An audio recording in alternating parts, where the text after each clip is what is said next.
տևական քաղաքական խորհրդակցությունների հարցեր կան։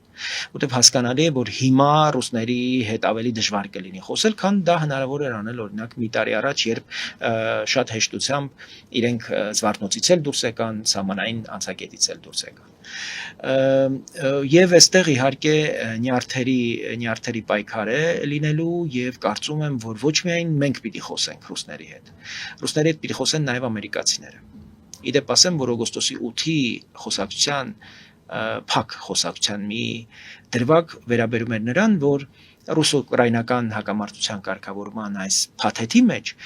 Միացյալ Նահանգներ Մոսկվա կա կոմունիկացիա, կա խողովակ, որտեղ Միացյալ Նահանգները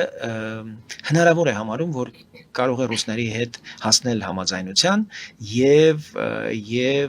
ռուսները որևէ պրետենզիա, որևէ հավակնություն չունենան ուրեմն տրիպի ուղղությամբ։ Մինչդեռ իրանական մասով մենք էինք պարտավորություն վերցրել, որ Իրանում որևէ անհանգստություն չպիտի լինի